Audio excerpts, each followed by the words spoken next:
Hey y'all, I'm Dan Hamilton, host of the Next Gen Warrior Show. As always, the Next Gen Warrior Show is brought to you by Chairman George P. Bush and the Texas Veterans Land Board. Again, I am joining you from the home studio, Southwest Austin, Texas. You may hear some dogs barking outside, maybe some lawnmowers, but hey, that is the situation that we are in right now. I'm excited to be joined by our next guest, Air Force veteran Naviere Walkewicz, who is also Ms. Veteran America 2019. Naviere, thank you for joining us all the way from Nebraska. How are things up by you? Things are great. Thanks for having me and for giving me a reason to get out of either my uniform or my workout clothes that I think we've all kind of found ourselves in lately. Yeah, it really is. It's kind of a different routine that we have going on now. But so Naviere, as Miss Veteran America 2019, obviously you have taken part as a leadership role in the veterans community. But prior to that, when we talked off air, you discussed a really important time in your life as a teenager where you were struggling with some weight issues and confidence issues. Can you talk to us about how you overcame that and how that drove your desire to join the Air Force? Absolutely. So I'm actually an Air Force brat. So I'm a familiar term maybe with some folks. Any Yeah. child who is a parent serves. And so my dad, both my stepdad and my biological father served in the Air Force. And what it really made me good at was moving around. And the way that I kind of coped with different places was with food. And so I found myself at times, before I got to know people, I would kind of at home be snacking, and I found myself in a very overweight stage. And while outwardly I could be very positive and optimistic and fun, Mm-hmm. inside I was really unhappy with how I looked and how I felt. And so I was almost two people at that time. And so it was interesting. My mom finally kind of got me out of my shell. I was wearing sweatpants and oversized T-shirts of my dad's, and she finally said to me, "You're going to jazzercise class." And I said, "No, I'm not. No, I'm not. I'm content staying inside. No, thank you." And anyway, she made me go with her. And this is back in the time I'm dating myself. My mom wore leg warmers and the unitard. Yeah. So Yeah. this is like So a head first jump into fitness, you would say. yeah, exactly. This is like going old school. And Yeah. anyway, it was the first time I felt like nobody cared what I looked like. They didn't look at my t-shirt and sweatpants like a crazy person. They just were there to move. And I found myself in that hour moving to the right and clapping on beat and stepping forward and smiling. And I realized in that moment that no matter what, somehow in my life I was going to be involved in group fitness, because it made someone like me who was really unhappy about myself feel really good and not even think about my body. So from there, I kind of got into jazzercise, was working out with my mom, and knew that the Air Force was kind of in my blood. My dad went to the Air Force Academy. My uncle went. It was kind of written on the wall, like I should apply. Yeah. And but I knew to get in, I had to be in shape. So I joined the cross country team, not because I was fast, but because it made me run. And with Yeah. running and eating right, you kind of get in a mindset of your body changes, and yeah, you get in the mindset of I can, and I'm doing this for a reason. And so that was part of my journey to health. But jazzercise and group fitness always stayed in the back of my mind. And so when you joined the Air Force, that was actually an integral part of your service from the very beginning, right? Yes. Yes, I went to the Air Force Academy, walked in 1995, just a week after graduating high school, actually. Wow. And in 1999 was proud to become one of the second lieutenants of my class. It was pretty awesome. That's awesome. So I know another passion of yours outside of group fitness and encouraging women and really everyone to stay healthy, especially as we're all at home right now and kind of hunkered down, is your passion for women's leadership and their role, whether that's in the corporate space or that's in the military space. So for women out there who may be in management roles or maybe seeking to pursue a leadership role in their career, what's kind of your message to them? So my message is actually two parts. The first piece is to look inward in the fact that you already have something to bring to the table. I think a lot of times women in general often will look at any kind of list of skill sets we believe a leader should have. And I've seen this over and over. If we don't have everything ticked, we kind of discount ourselves.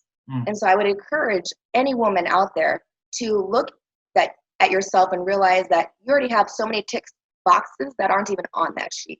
And Yeah. so if you have something to add in a room, add it. That's the first piece, the inward piece. And then the second piece is seek a mentor that's 2 or 3 steps higher than you think you should go. So for example, it's great to have peer friends and peer leaders that can mentor you, but look at someone that you aspire to and then look 2 bosses above them and reach out. And I'm willing to bet that many times those leaders aren't getting asked to be mentors. In fact, I know this to be true for one of the top civilians. She shared with me that, you know, the reason why she took on mentors, these young ladies that she's working with, was because they asked. So don't be afraid to just ask and go higher than you think you need to, because you're going to get a different perspective completely. So what does that look like? Is that an email that somebody at home would say, hey, maybe I have somebody in mind that I would like to reach out to? Is it a personal conversation? How should they approach that conversation with somebody who's in a senior leadership position? So I would say, you know, there's different mediums. I've done it both through LinkedIn. A lot of times CEOs or top leaders will have their information on there, and I've just shot a message, and they may respond, they may not, but it's a great way to open a dialogue. I've also seen emails go out, and sometimes if you have the proximity availability to someone, it's not always the same in a hierarchical organization, but sometimes in a flat organization. That happened to me. A former mentor of mine in the civilian sector, we were actually walking in the aisle at the same time, and most people, when you see a leader, you kind of quickly get out of the way. Yeah, shy away. But you shy away. Yeah. He knew my name. He said, Naviere, come walk with me. I said, ooh, okay. Wow. And we walked, and he went to go get a Diet Pepsi, and he says, what's your passion? Is it people or purpose? And I was like, both, yes. And he goes, well, I've seen you doing good things. I think I want to take a chance on you, and I want you to lead one of our teams. And I said, that's awesome. And I would love to ask you to be a mentor for me. So it became a dialogue. It wasn't, you know, I'm less than you because I'm, you know, someone that works with you. But yeah, you should view yourself already as someone that can offer something. That's awesome. So I want to talk about being crowned Ms. Veteran America, but before we get there, you keyed on something during the introduction. You talked about how you were very good at transition because as a kid, as an Air Force brat, you had to learn how to adapt in many different situations.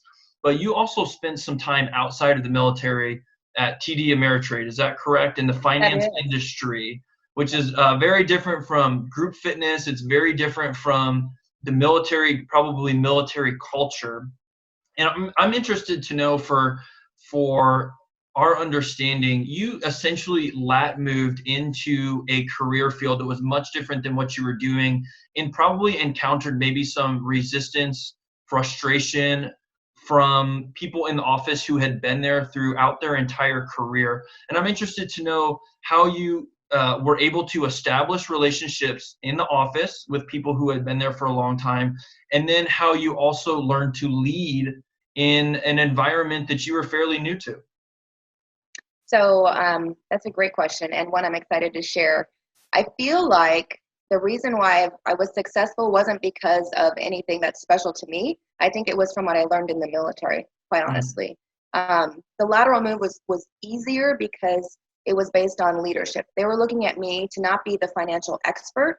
Certainly I had to get my certifications and my licenses, but they were looking at me to help motivate, inspire, and lead people on the teams. And so understanding that was important. And then when you step into the role, it's really important to value the people that were there. So right up front, I came in and just explained who I was and that I know I'm not the expert in the room, just like I leaned on my senior enlisted members or my NCOs in general. I went in and said, I'm going to lean on you, provide me the best information so that we as a team can thrive. And so I right off the bat let them know that they were an integral part of our entire success, and that I was there to simply provide top cover, that my job was to make sure they could do their job to the best of their ability. So the more information they gave me, the more things that they let me understand and help me understand, the better I could serve them. So I think it was a bit of understanding what strengths I brought and then leveraging the strengths of my team. So now let's move a little bit forward towards your role as Ms. Veteran America 2019. For those in the audience who may not know about Ms. Veteran America, what they do and what they represent, talk about this process, how you earned the title Ms. Veteran America. Excellent. So I just want to start by saying that you may think like me it's some kind of pageant. And, No. you know, it's like the prettiest veteran wins. Well, first off, that'd be way too flattering, and that's not the case at all. Well, the It crown looks good actually on is you, so. oh, thank you. Thank you. It's actually a competition so that you can become an ambassador for homeless women veterans. Mm. Our parent organization is Final Salute Incorporated, and it's a nonprofit that was started back in 2010 by an Army captain at the time, Jazz Booth. And she was a visionary who herself went through homelessness. And she realized that there is a gap in the service and the things that are offered to women veterans that find themselves in homeless situations. And when I found out about it from a colleague, I was blown away. I had no idea there were homeless women veterans. I mean, Yeah. you knew there were homeless veterans, but I blew my mind the staggering numbers that on any given day there are 50,000 Wow. homeless women veterans. I mean, that's staggering. So just thinking about that, I knew I had to be involved. And so the process to become Miss Veteran America it's a year-long process. You actually start a campaign. It's an education and a donation-based campaign, so you're raising money and you're raising awareness. Final Salute is awesome because it offers a transition home for women veterans that are homeless in the DC metro area, but they still also serve women across the nation. So right now, we've served 7,000 women veterans since inception. We also offer financial support if they find themselves where they can't make rent or pay their mortgage. We want to help. So we help with that, and we provide programs to help you be educated on how to save better and how to forecast your finances so you can be successful going forward. And then finally, we also help veterans that are on their feet, that need to get back on their feet, through a program called Next Uniform, which is a transition program offering, resume, writing, photos, clothing, anything you could possibly need to feel good to go into an interview and rock it and get back on your feet. Man, I think that's such an encouraging program to be a part of and really to be an ambassador for, and especially in the middle of the response to the coronavirus and people staying at home, and we're talking about really kind of the sands shifting beneath our feet, especially if you're a female veteran who recently got out of the service, let's say in the last 6 to 12 months, and they're saying, hey, I don't have that maybe security blanket of the military, or maybe now all of a sudden my prospects after leaving the military look a whole lot different. Can you again talk to us about where they can find these resources and maybe some advice that you would have for them during this time? Absolutely. So we are on pretty much every social media platform you can find. FinalSaluteIncorporated.org is the website. MissVeteranAmerica.org. You can go to both of those places. You can search me. My name is Naviere Walkewicz on Facebook. I'm also on Instagram. My handle is Mrs. Boss Lady. We really just want to be a resource for anyone. We're also on Twitter, Miss Veteran America or Final Salute Incorporated. It's just really important that any woman veteran knows that she's not alone. And the sister network is huge, let me tell you. So you really just need to just seek out and just start a conversation, and we won't let you be left behind. So for a woman, a female service member currently in the military right now, and they may be getting out, let's say in the next 2-3 weeks, 3 months, 6 months, whatever it may be, is there maybe some sort of mindset, or is there some proper prior planning that they could put in place while they are in the service to prepare themselves for the next chapter? Definitely. I think it goes without saying that you want to try and set yourself up financially. So to save, there are a lot of wonderful things that the military affords us, to include healthcare and, allowances for food and housing. And it's not there when we leave that comfort and that blanket. So as much as that anyone can save, it's really important. Give yourself a couple of months where if you had to be without a job, you could still provide for yourself, perhaps for your family, etc. So saving is first and foremost, and then just use what you know, that get up and go attitude, and just start digging into industry you're interested in. Start reaching out to people that are doing things that you're interested in, and make sure you have that resume ready to go. Okay, so now going back to the current circumstances that we are in now, what are you doing? I'm interested to know on a daily basis for somebody who loves fitness and now hey, you can't go to the gym anymore. You know, our routines are changed so much. But what are you doing to have fun, to keep the family entertained, to even maintain kind of like a fitness regimen or, you know, some sort of normalcy? What does that look like? Thanks, Dan. So it actually looks pretty fun in our household. I think my two eldest boys might not agree that it's necessarily Yeah. fun. You got a But I little have drill instructor, a little boot camp going on tough there? love. Yeah. Well, I have three sons. One is 16, one's 14, and a 5-year-old. And so it's interesting in trying to find ways to keep everyone active. So Yeah. first off, for me, I think it's important that everyone take care of themselves. So I wake up at 4:07. The family is still sleeping. And I know that sounds really weird of a time, but for me, that 7 minutes is like sleep-in time. So, Yeah. Okay. so yeah, I told you I was a morning person. So 4:07. So I wake up at 4:07 and I work out at 5 a.m. And so for me, it's a HIIT workout. I try and get involved with some weights, you know, just get my blood pumping for a good 60 minutes. We're fortunate in Nebraska that I have a gym that I can go to, my personal gym actually. And so I do a Facebook Live class, and I invite anyone that's at home to join me for free. Yes. So that's been really huge. And then I come home and shower, and the family starts, you know, getting up and getting going. And so we try and create routines. My boys do schoolwork in the morning after breakfast, and then we have lunch together, and then it's workout time. So we try and make some time for family fitness. And if it's nice weather, we'll go out. My boys run while I ride my 5-year-old in his little buggy on my bike. But if it's not so nice, we head down into the basement, and we've got a little workout set up there that my boys and I do.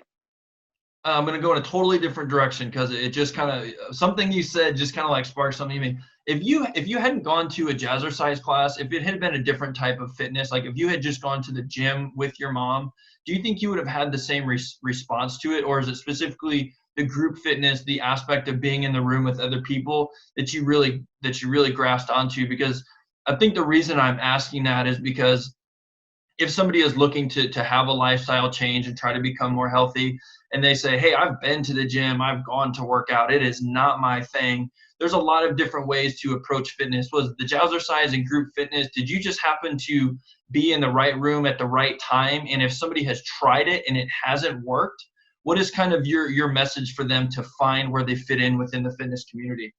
Oh gosh. So I just encourage people to think about what brings them joy. And I think that's the first place to start. If you love to dance, then you need to find a group that's dancing in your area. And let me tell you, it's online right now, even with everything going on with the health situation. There are so many programs online. You can come find me. If you love yoga, if you just love to you know, pump some iron, there are so many ways to do that. But I do think that there's a specific niche of people that love feeling like they're part of something else, and that's where group fitness fits in. If you don't want to think about what the workout should look like, if you just want to show up and have some social time, then it kind of provides that for you. And I tell people every day, especially right now, because we have the social distancing, I actually really don't like that term.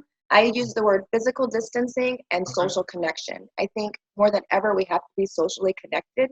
We just have to physically distance ourselves. So that's really important. So you also compete too. I don't think we talked about that yet, but you also do bodybuilding competitions. Is that right? Talk to us about just the discipline that is required to stay regimented in your diet and in your workouts as well. Yeah, so this actually goes all the way back to my teenage life. You know, I still struggle with food today. I'm fit. I know that I'm healthy, but I constantly am thinking about food, Dan. And I don't know that, you know, I think people have these issues that are real in life. I'll be eating breakfast and I'll be thinking about what's for lunch. Literally thinking about what's for lunch. And so for me, bodybuilding was the ultimate way to see physical change in your body that you are 100% in control with. I knew that if I ate right and if I worked out properly, I could physically see those changes. And even though sometimes, you know, we see ourselves in a way, there's nothing more real than having a before and after picture to tell you did that. And so my first, it's huge. So that's why I started in 2000 and my first show was 2009. And that's a long time now. Oh my gosh. Yeah, that's about a decade ago now, huh? Yeah, it's crazy. But you know what? It was so powerful for me to see what I could accomplish and then still see what I needed to strive for. Like the women on stage that I competed with, wow. I mean, it not only inspired me to push harder and work harder, but it also made me feel good that I could stand with them. So, there was a bit of self, empowerment reflection there. Yeah. And did your time competing, did that help when you were on stage for Ms. Veteran America and you were going through that process? Were you able to apply some of the lessons learned there? Definitely. That's actually one of the things that they shared with me afterward. They said, you always knew how to stand and your poise. And I do think that helped. You're always trying to showcase the best that you can bring. Best side of you, and I think that's really important no matter what you're doing. I think whether you're, in a meeting, if you are just talking to a coworker, I think it's always important that you try and bring your best. And I think that encourages others to bring their best self too. Absolutely. So one more thing I want to get into. Right now, you are currently serving at Stratcom. Is that correct? And without getting into maybe the nuances there, can you talk about your role at Stratcom and what you have learned serving there? Yes. So I have been fortunate to be an Air Force reservist. I've served for 20 years combined active and reserve time. And so right now they have me on full-time orders, and I'm doing a couple of things for the organization. One, I'm serving as a gender advisor, which is a position that looks at how everyone, from a human perspective, we are affected by different decisions, mission decisions. And so we look at things from a gendered perspective. How are men, women, boys, and girls affected in different missions? And then I'm also a logistics officer, and right now we're just working a lot at making sure that our people in our organization have what we need to continue to serve in the mission and be safe. And that's a really critical mission right now. I feel like every time I turn on the news, we're hearing about planes going to pick up supplies, medical supplies from the other side of the world. Is that something that you have either learned about or are currently working in at Stratcom right now or over the last several weeks? So we're definitely involved in overseeing a lot of things that are moving to support different missions. But I would say more of the missions that we're watching are what specifically go towards deterrence for Strategic Command, which is our main mission, is to provide global deterrence. But otherwise, we are definitely monitoring everything that's happening out there from a logistical perspective as well. Yeah. Well, I wanna leave it there, but before we come to a conclusion, we've covered a lot of ground here, but if there's something we've missed, I just wanted to allow you to have the last word. Oh, thank you. So I just want to say again, thank you for this time, Dan. It's really, it's been my honor to speak. I'm always honored when I get to be on a platform. So I want this to not be about me, but about every woman out there, whether you've served or you know someone who's served. I just want to thank you for being an advocate. I want you to remember that you already bring amazing things to the table. And so to stand with pride and to stand with grace. And if you need help, don't be too prideful to ask for it because it's out there. So I am with Final Salute Incorporated. We make sure that we help homeless women veterans, but ultimately I'm all about empowerment and self-worth for women in general and anyone, really, not just women, but I definitely cater more towards the female side. But honestly, thank you so much, Dan. Well, you are such a great example of continued leadership and continued service, and that's something we're passionate about here at Next Gen Warrior. And obviously, I think our conversation today really hits home for a lot of our audience going through some difficult and uncharted territory right now. So thank you for being an uplifting voice. Thank you for directing our audience to resources if they need them. And I look forward to having you back on the show. Best of luck with everything. Continue to lead, continue to serve. And on behalf of Chairman George P. Bush and the Texas Veterans Land Board, my name is Dan Hamilton. We look forward to seeing you next week. Follow us on Instagram at Voices of Vets, on Twitter at Voice of Veterans, and on Facebook at facebook.com/Voices of Veterans. To hear more, please visit voicesofveterans.org. Join us in sharing the success stories of Texas veterans. Thank you for joining us for the Next Gen Warrior podcast.